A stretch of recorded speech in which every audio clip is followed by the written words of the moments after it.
Bismillahirrahmanirrahim dengan segala keterbatasan dan kebodohan. Cara untuk menghadapi ekonomi dan juga keluarga, ya kitanya bertawakal nggak kepada Allah. Ini aku terdengar atau tidak? Hang ya? Kedengeran, Mbak. Kedengeran. Oke. Apakah kita bertawakal kepada Allah dengan arti tawakal sesungguhnya? Like you have no doubt in your mind bahwa Allah itu Ar-Razzaq. Rezeki itu datang dari mana? Rezeki datang dari mana? Rezeki datang dari Allah.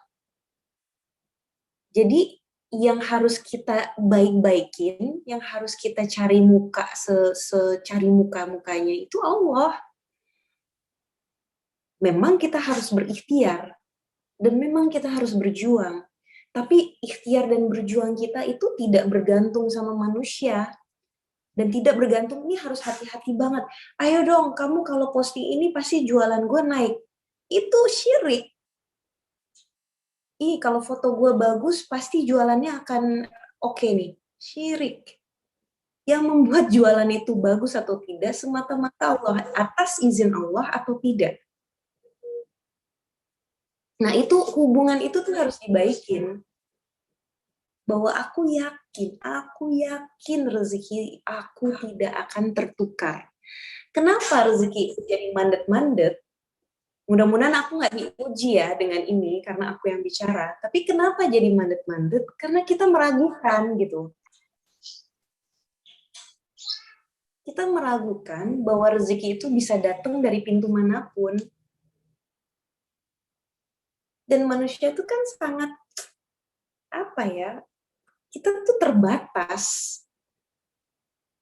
Emang Allah kalau mau kasih duit nggak lewat pekerjaan kita nggak bisa? Bisa banget kan? Tiba-tiba dapat warisan dari mana? Atau tiba-tiba tetangga kita mau kasih hadiah? Bisa banget. Kita nggak pernah tahu.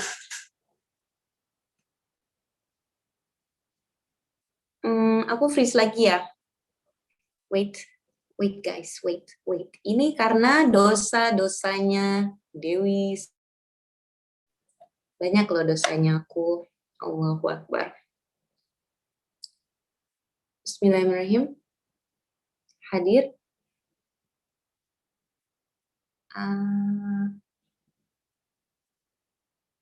Aman? Oke, aman. Dan untuk masalah keluarga, coba kita buka surat Ali Imran ayat 195. Kita baca deh. Sama-sama baca. Siapa ya yang sudah punya Al-Quran di tangan? Ada?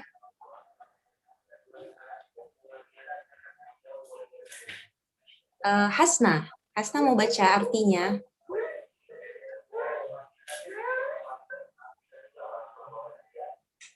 Wabarakatuh. Yes. Coba Hasna baca Bismillahirrahmanirrahim.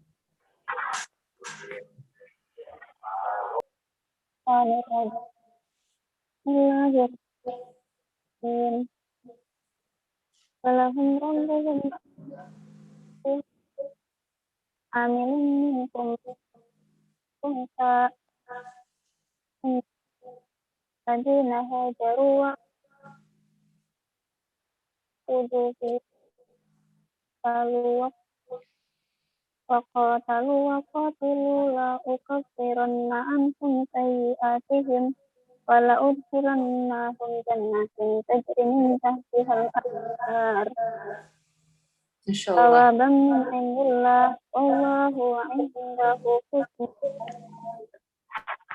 Sadaqallahul azim. Alhamdulillah yang dibaca Arabnya. Makasih. Ih, kalau aku disuruh baca Arab langsung pingsan. Makasih Ini Hasna. juga titipkan Pak Ustaz. Iya, sama-sama. Siapa yang mau baca terjemahannya? Fira, Mbak Mardiani mau baca? Saya bacakan ya. Bismillahirrahmanirrahim. Maka Tuhan mereka perkenankan permohonannya dengan berfirman, sesungguhnya aku tidak menyia-nyiakan amal orang yang beramal di antara kamu, baik laki-laki maupun perempuan, karena sebagian kamu adalah keturunan dari sebagian yang lain. Maka orang yang berhijrah, yang diusir dari kampung halamannya, yang disakiti pada jalanku, yang berperang, dan yang terbunuh, pasti akan aku hapus kesalahan mereka, dan pasti aku masukkan mereka ke dalam surga-surga yang mengalir di bawahnya sungai-sungai sebagai pahala dari Allah. Dan di sisi Allah ada pahala yang baik. Masya Allah. Masya Allah. Are you reading this? Are you reading this? This is amazing. Jadi ini sunnahnya setiap pagi setelah bangun tidur kita baca dari 190 sampai ayat 200. Dan ini 10 ayat ini semuanya itu ada penguatan untuk kita, untuk tahu ini kita harusnya ngapain sih, Allah itu sedang apa, Allah akan menyiapkan kita apa, dan sekarang di 195 ini jelas banget. Ketika aku baca ini, aku cuma, ya Allah, benar ya, kita pasti akan diuji nih. Orang hijrah itu pasti akan diuji. Kalau nabi-nabi hijrah, mereka diuji, masa kita enggak? Setuju? Masa kita nggak diuji? Setuju. Kita semua pasti akan dapat ujiannya. Dan termasuk ujian, kadang-kadang ada yang diuji dari keluarganya. Mereka harus diusir dari kampung halamannya. Mereka disakiti. Nabi Muhammad menjalankan ini. Nabi Muhammad SAW menjalankan ini. Tapi apa janji Allah? Aku akan hapus kesalahan mereka. Sungguh aku tidak akan menyanyiakan nih amal orang-orang tersebut yang hijrah. Aku hapus kesalahan mereka dan aku akan masukkan ke dalam surga. Wallahu a'lam bishawab. Kalau kita benar-benar hijrah, kalau kita benar-benar melakukan semuanya lillahi ta'ala, kalau kita ikhlas, kalau kita nggak dendam, kita nggak marah sama keluarga yang mungkin memberatkan kita, justru kuat nggak sih kita mendoakan? Coba lihat bagaimana responsnya Nabi Muhammad SAW ketika beliau diuji dengan keluarganya sendiri. Quraisy itu kan keluarganya. Apa yang dilakukan sama Nabi kita? Ada dia balas dendam? Ada dia angkat pedang terus ngajakin perang? Ada dia bikin press conference untuk klarifikasi? Ada dia terus langsung nyinyir dan ngata-ngatain? Gak ada Nabi itu, Masya Allah. Dan kita kan mau mengikuti sosok ini kan. Jadi, apa sih yang dilakukannya? Udah. On track di jalannya Allah. Ikuti perintahnya, diam atau berkata baik. Maafkan mereka yang menyakitimu. Ini Islam sesungguhnya ini. Nah kita yang ngomong kita udah hijrah, paham nggak sih bahwa ini adalah essence dari apa yang kita sedang pelajarin di buku ini. Nah ini PR banget untuk teman-teman yang kita memberikan statement kita udah hijrah. Kita mau menjadi manusia lebih baik lagi. Kalau kepada keluarga kita sendiri aja masih tidak bisa berbuat baik, terus gimana sama orang-orang yang beda pendapat sama kita? Oh perang terus nih negara.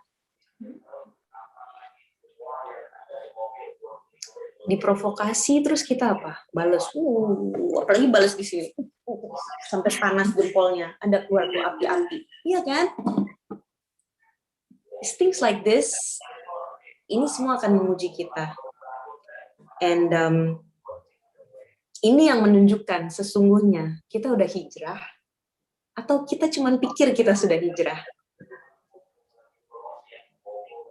Wallahu a'lam bishawab. Masya Allah.